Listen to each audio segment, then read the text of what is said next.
Boards के exam काफी जल्द आप सभी के जो है स्टार्ट होने वाले हैं। साथ ही साथ यार आपको जो है सेकेंड अटेम्प्ट के लिए भी प्रिपरेशन करना है। तो काफी सारे स्टूडेंट्स यहाँ पे कंफ्यूज होंगे कि जेई और बोर्ड्स दोनों को किस तरीके से मैनेज करें, और ये जो है हर साल के स्टूडेंट्स की दिक्कत होती है। तो यहाँ पे हम जो है एक क्लियर प्लान आपके लिए डिस्कस करेंगे कि किस तरीके से आप जेई मेंस के लिए भी एक अच्छा स्कोर ला सकते हो एंड बोर्ड्स के लिए भी एक अच्छा स्कोर ला सकते हो। तो वीडियो को एंड तक जरूर देखिएगा, क्योंकि कई बार जो है स्टूडेंट्स यही गलतियां कर देते हैं जिसकी वजह से वो या तो फिर बोर्ड्स पे ही रह जाते हैं कि बोर्ड्स में अच्छे नंबर लाना है और बोर्ड्स में अच्छे नंबर लाना है, जिसकी वजह से उनका जेई मेंस बिगड़ जाता है, या फिर जेई मेंस के चक्कर में कभी कभी उनके बोर्ड्स में 75% क्राइटेरिया भी क्लियर नहीं होता। इसलिए वीडियो को एंड तक जरूर देखिएगा।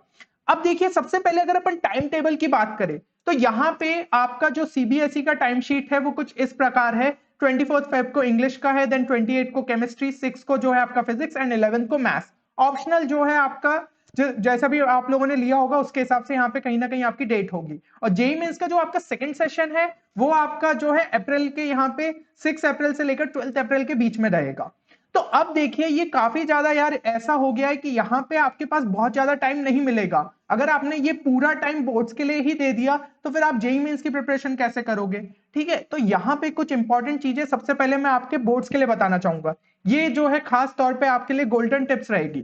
देखिए, सबसे पहले तो यार आपको कोई भी प्रीवियस ईयर क्वेश्चन बुक जो है वो मार्केट से ले आओ। ठीक है, जिसके अंदर कम से कम आपके 5 साल के पेपर हो। तो इससे क्या होगा कि आपको जो है बोर्ड का पैटर्न समझ में आ जाएगा।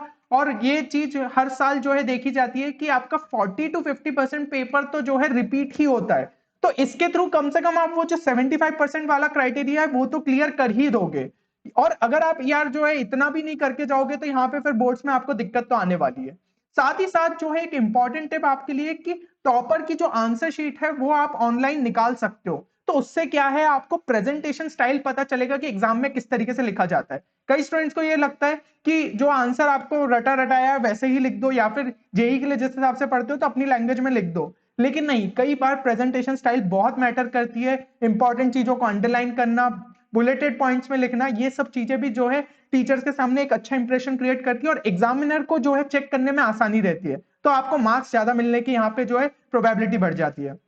और जितने भी यार आपके डेरिवेशंस है ना फिजिक्स एंड केमिस्ट्री के, उनको एक सेपरेट कॉपी में जो है मेंटेन करते जाओ। रोज आप जो है नजर मारोगे तो आपको क्लियर हो जाएगा कि हाँ, डेरिवेशन इस तरीके से किया जाएगा। तो इससे क्या होगा कि एग्जाम में आपको डेरिवेशन पक्का ही पूछे जाने वाले हैं, तो आप कोई भी डेरिवेशन भूलोगे नहीं। ये काफी ज्यादा इंपॉर्टेंट पॉइंट्स हो जाते हैं हमारे बोर्ड एग्जाम के लिए।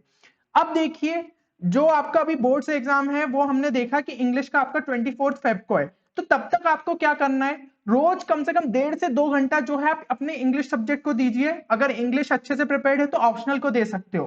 तो इससे क्या होगा, लास्ट टाइम पे आपके लिए प्रेशर नहीं बनेगा कि 24 को पेपर है और आप जो है 21 या 22 को बैठ रहे हो पूरा सिलेबस करने। इतना यार आप जो है एकदम से प्रेशर नहीं ले पाओगे। तो अभी से ही थोड़ा थोड़ा टाइम अगर देते जाओगे तो लास्ट में बस आपके लिए जो है रिविजन के लिए यहाँ पे टाइम रहेगा। और बोर्ड की प्रिपरेशन जब आप कर रहे हो तो कम से कम जो है आपको 3 से 4 घंटे जो है अपनी जेई प्रिपरेशन के लिए भी साथ ही साथ निकालने पड़ेंगे। तो अभी अगर अपन 14 फेब से लेकर 20 फेब यानी ये एक हफ्ता मान ले, तो इसमें आपको जेई की प्रिपरेशन भी जो है अच्छे तरीके से करते जानी है। तो इससे क्या होगा, आपका फ्लो नहीं बिगड़ेगा। अब यहाँ पे जो है सबसे इंपॉर्टेंट समय आ जाता है 24 फेब से लेकर 11 मार्च, जब आपके बोर्ड के भी पेपर्स रहेंगे। तो उस टाइम पे जेई को हम किस तरीके से मैनेज करें। तो यहाँ पे सबसे पहले मैं केमिस्ट्री की बात करता हूं जो कि आपका इंग्लिश के बाद है। तो केमिस्ट्री में देखो, एक इंपॉर्टेंट चीज ये है कि आपका जो मेजॉरिटी ऑफ पोर्शन है वो एनसीईआरटी से पूछा जाएगा। जेई मेंस के अंदर मैं बात कर रहा हूं। तो यहाँ पे अगर आप जो है बोर्ड्स के लिए सीरियसली प्रिपेयर करते हो तो वो चीज आपकी जेई मेंस के लिए भी यूजफुल होगी। ठीक है ना। और जब भी यार आप जो है अभी चैप्टर्स रिवाइज करोगे, क्योंकि जो आपका यहाँ पे केमिस्ट्री का गैप मिलेगा उसमें तो चैप्टर्स को रिवाइज कर रहे होंगे। तो जितनी इंपॉर्टेंट रिएक्शन है, स्ट्रक्चर है, कुछ इंपॉर्टेंट कॉन्सेप्ट्स या पॉइंट्स मिल रहे हैं, कुछ एक्सेप्शंस इनऑर्गेनिक में दिख गई, ये सारी चीजें एक जो है छोटी कॉपी में आपको जो है लिखते जाना है। तो ये जो कॉपी रहेगी ना, ये जेई मेंस के टाइम भी बहुत ज्यादा यूजफुल रहेंगे रिवीजन करने के लिए। उस टाइम पे आपको फिर से उन रिएक्शंस को जो है यहाँ पे ऐसा जो है प्रॉपरली बनाना नहीं पड़ेगा, अगर आपने इसी टाइम पे बना लिया तो ये आपके बोर्ड्स के लिए भी यूजफुल हो जाएगी और जेई मेंस के लिए भी यूजफुल हो जाएगी। देन यहाँ पे जो आपका गैप पड़ेगा ना इंग्लिश और केमिस्ट्री के बीच में, उसमें मैं कुछ चैप्टर्स आपको बता रहा हूँ। मेटलर्जी हो गया, आपका सरफेस केमिस्ट्री हो गया, बायोमोलिक्यूल्स हो गया, पॉलीमर्स हो गया, केमिस्ट्री इन एवरीडे लाइफ, ये सारे थ्योरेटिकल चैप्टर्स है। तो आप एनसीईआरटी से तो एक बार पढ़ोगे ही बोर्ड्स के लिए, उसके बाद इनके जेई मेंस के पीवाईक्यू साथ ही साथ लगा लेना। इससे क्या होगा, आपका जेई मेंस का फ्लो नहीं बिगड़ेगा और कहीं ना कहीं ये 5 चैप्टर आपके जो है जेई मेंस लेवल पे भी प्रिपेयर हो जाएंगे। तो इस तरीके से जो है आप गैप को बहुत अच्छे से यूटिलाइज भी कर लोगे। अब जो है अगर हम फिजिक्स की बात करें तो देखिए फिजिक्स हम जैसा कि देख रहे हैं कि हर साल आपका थोड़ा इजियर लेवल पे आता जा रहा है। तो कुछ क्वेश्चन तो जो है आप सिंपली एनसीईआरटी के नॉलेज के बेसिस पे ही कर सकते हो। तो अगर आप जो है बोर्ड के लिए सीरियसली प्रिपेयर करते हो तो वही चीज जो है फिर से आपके जेईई मेन के लिए भी यूजफुल रहेगी। और जब आप रिवाइज कर रहे हो चीजों को तो जितने इंपॉर्टेंट फॉर्मूला या फिर कुछ एक इंपॉर्टेंट पॉइंट आपको दिख जाए उन सबको लिखते जाइए। और ये जो है आप रिवीजन के टाइम पे जेईई मेंस के लिए जब कर रहे होंगे तो उस टाइम के लिए आपके लिए यूजफुल हो जाएंगे। और फिर से यहाँ पे जो आपको फिजिक्स के लिए गैप मिलेगा, मतलब केमिस्ट्री और फिजिक्स के पेपर में, उनमें आपको modern physics, semiconductor, communication system और ईएम वेव्स को जो है अच्छे तरीके से इनके पीवाईक्यूज लगा लीजिए। तो ये पहले एनसीईआरटी से आप पढ़ोगे बोर्ड्स के लिए, उसके साथ साथ जो है बीच में हर दिन आपने 1 से 2 घंटे निकाल के थोड़े बहुत पीवाईक्यूज इनके लगाते गए। फिर जो आपके बचे हुए अगर पीवाईक्यूज रहेंगे वो आप बाद में भी कर सकते हो बोर्ड्स के बाद, लेकिन अभी क्या होगा, हमारा फ्लो नहीं बिगड़ेगा। तो ये मैं क्यों बोल रहा हूं बार बार कि फ्लो नहीं बिगड़ने देना है, क्योंकि अगर आप बोर्ड्स के सर्कल में फंसे रह गए तो दिमाग क्या है, सब्जेक्टिव तरीके से ही सोचेगा कि हाँ हमें डिटेल में आंसर लिखना है, हमें रटा रटाया आंसर लिखना है। तो ऐसा नहीं होने देना है, आपकी थिंकिंग एबिलिटी को यहाँ पे बंद नहीं होने देना, इसलिए जेई मेंस के पीवाईक्यू साथ ही साथ लगाते जाइए। अब बात करते हैं हम मैथ्स की। तो देखो एनसीईआरटी यार सिंपली आपके कॉन्सेप्ट्स तो बिल्ड करवा देगा मैथ्स में, लेकिन जैसा कि हम देखते हैं कि भाई जेई मेंस में मैथ्स का लेवल काफी हायर साइड पे आ रहा है, तो एनसीईआरटी से तो ऐसा कोई काम नहीं होगा। लेकिन कुछ चैप्टर्स हो जाते हैं जैसे कि वेक्टर्स 3D हो गया, प्रोबेबिलिटी हो गया, जो कि हमने फर्स्ट अटेम्प्ट में भी देखा कि कुछ क्वेश्चंस आपके डायरेक्टली फॉर्मूला बेस्ड पूछे गए थे। तो ऐसे चैप्टर को जो है अगर आप एनसीईआरटी से करते हो तो मदद तो मिलने वाली है, ठीक है। और जब भी आप यार जो है चैप्टर्स यहाँ पे पूरे क्वेश्चन सॉल्व कर रहे हो उस टाइम पे फॉर्मूलाज पे नजर डालोगे, इन फॉर्मूलेस को भी जो है एक सेपरेट कॉपी में आपको लिखते जाना है। तो ये चीज भी जो है आपके रिवीजन के लिए यूजफुल रहेगी। अब फिर से अगर हम बात करें कि जो आपका फिजिक्स एंड मैथ्स के बीच में गैप पड़ रहा है उसमें आप किस तरीके से यूटिलाइज कर सकते हैं, तो वेक्टर्स हो गया, 3D हो गया एंड डिटर्मिनेंट्स हो गया, इनके जो है जेई मेंस के पीवाईक्यूज भी लगा लेना। तो इससे क्या है कि आपका जो है जेई का भी थोड़ा बहुत प्रिपरेशन यहाँ पे होता जाएगा।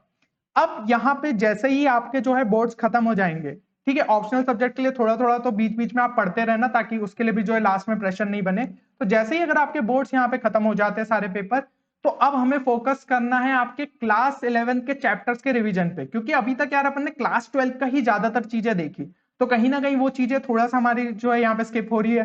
तो यहाँ पे आपको ज्यादा फोकस उन पे करना रहेगा, साथ ही साथ पीवाईक्यूज लगाते जाने, इन जिन चैप्टर्स के लगे उनका बढ़िया है, बाकी चैप्टर्स के भी साथ साथ अब करते जाना है। तो ये चीज करो। और अब जो है हर हफ्ते आपको 2 से 3 मॉक टेस्ट देने ही देने हैं, ये चीज आप मान के चलना। जैसे ही बोर्ड खत्म हुआ आपको 2 से 3 मॉक टेस्ट करने, और अगर स्टूडेंट की कैपेसिटी अच्छी है तो 3 से 4 भी आप दे सकते हो। एंड साथ ही साथ ये ध्यान रखना है कि उनका एनालिसिस प्रॉपर तरीके से करो, ताकि एक मॉक टेस्ट से दूसरे मॉक टेस्ट में आप इंप्रूवमेंट दिखाओ, तो ही यार फिर जो है मॉक टेस्ट सॉल्व करने का यहाँ पे कोई मतलब हुआ। नाउ मोस्ट इंपॉर्टेंट चीज ये है कि आपको ये चीज याद रखनी है कि बोर्ड्स आपको जो है आपके डिजायर्ड कॉलेज तक नहीं ले जाएगा। ये जो एक आपके मार्क्स आएंगे, एक परसेंटेज आएंगे, ठीक है, ऐसे लोगों को दिखाने के लिए हो गया कि हाँ मेरे 90% आ गए बोर्ड्स में, मेरे जो है इतने परसेंटेज बन गए थे। पर यहाँ पे आपको आपके कॉलेज में शायद उसकी वजह से एडमिशन नहीं मिल पाएगा। आपको एडमिशन मिलेगा आपके जेईई मेंस, पेटसेट या फिर कोई भी आप कॉम्पिटेटिव एग्जाम की प्रिपरेशन कर रहे हो उसके बेसिस पे। तो इनकी प्रिपरेशन को अपन को बोर्ड्स की वजह से नहीं छोड़ना है, ठीक है। आपका जो बोर्ड्स में एक 75% वाला क्राइटेरिया उसको तो आप क्लियर कर ही लोगे अगर जो है पीवाईक्यूज को ही अच्छे से देख लेते हो बोर्ड्स के लिए। बाकी जो थोड़ा बहुत एक्स्ट्रा करना है तो उसके लिए मैंने आपको कुछ पॉइंट्स बताए, वो आपके लिए बहुत ज्यादा यूजफुल रहेंगे। अब एक बार कमेंट सेक्शन में ये चीज जरूर मेंशन करिए कि आप कितना जो है परसेंटेज टारगेट कर रहे हो बोर्ड्स के लिए, और अपने जेई मेंस के सेकंड अटेम्प्ट के लिए कितना स्कोर टारगेट कर रहे हो। एंड दोनों चीजों को जो है आपको यहाँ पे साइमल्टेनियसली अचीव करना है, ये चीज आपको आज के दिन जो है प्लेज लेनी है, ठीक है। तो अब जो भी टाइम है उसको प्रॉपर तरीके से यूटिलाइज करो, क्योंकि हमें यहाँ पे यार काफी बड़े बड़े टास्क है। तो होपफुली इस वीडियो से आपको एक क्लैरिटी मिली होगी कि अब आपको किस तरीके से जो है वर्क करना है। मिलते हैं अगले वीडियो में, तब तक के लिए take care and good bye.